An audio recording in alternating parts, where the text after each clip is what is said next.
strengthen the very fabric of our democracy. Let me take a moment to also commend and congratulate those who have been honored.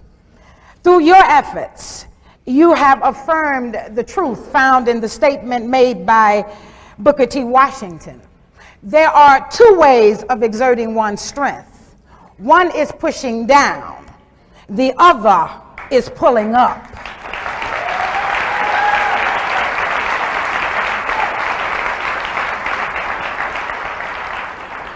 And truly, that spirit of dedication, of perseverance, of courage, of commitment, of stick-to-itiveness is sorely needed in these times in which we find ourselves. Yes, these times. For some, perhaps the best of times. But for far too many, perhaps the worst of times. These times call not for merriment, but for movement, not for cheerful contentment, but for constant commitment. Now, before I go any further, I do have to make one thing perfectly clear. I am a 100% dyed-in-the-wool, card-carrying believer in the dream. That is capital T, capital D.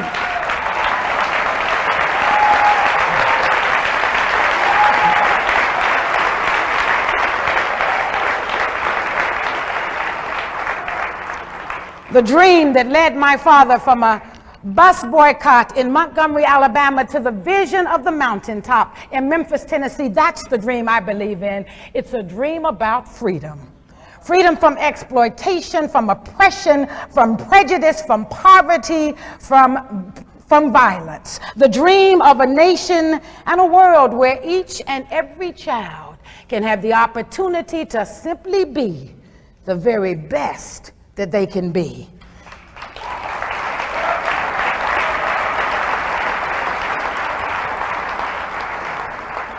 I believe that along with racism, sexism, and anti-Semitism, homophobic attitudes and practices are unjust and unworthy of a free society and must be opposed by all Americans who truly believe in democracy.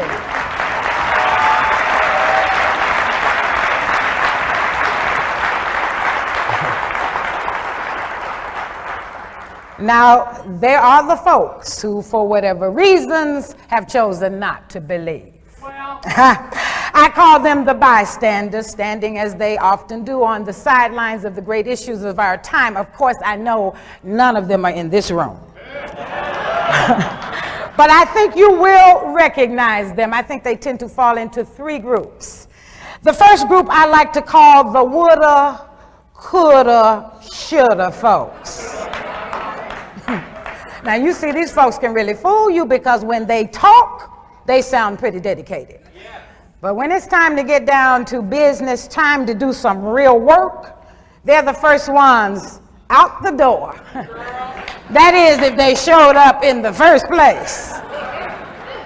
Girlfriend, they'll tell you, I would have come to the meeting if I could have, but you should have called me.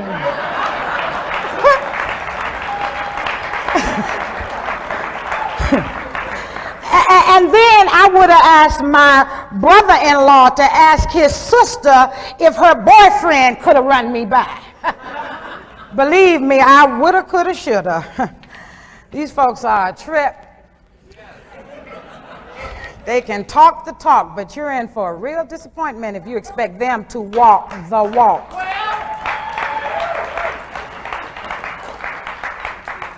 And then, of course, there are the can't folks. For whatever reasons, they have decided that they just can't do any dream work. And, you know, I'm always saddened when I speak with them because, you see, they sit back and they hold their hands, hoping and praying that somebody, anybody will come along and deliver the dream.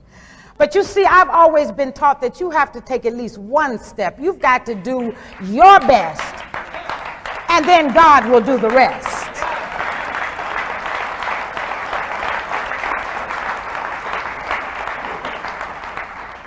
Now, if those who can't make me sad, then those who won't make me mad. They frustrate me the most. Because you see, in most instances, they understand the importance of what is needed, but they are caught up in ignorance or hatred or fear or conformity. And I guess the worst excuse of all, well, it's been like this always and nothing's going to change anyhow, so why bother? Oh yes, I have heard it all. And you know what? I am still a believer in the dream.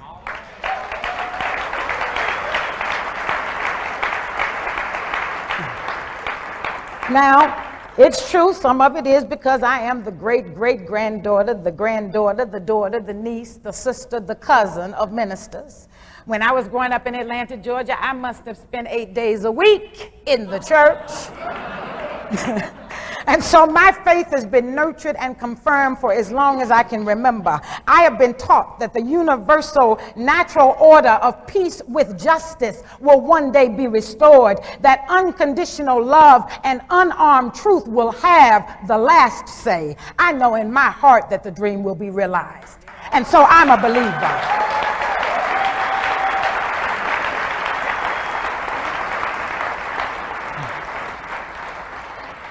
And of course, another reason is because my parents, Martin Luther King Jr. and Coretta Scott King, were, and mother still is, modern day architects of the strategies for achieving the dream.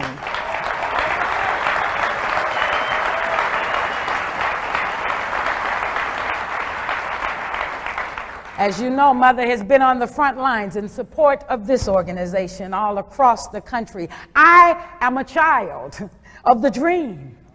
But another reason I believe is because I choose to believe.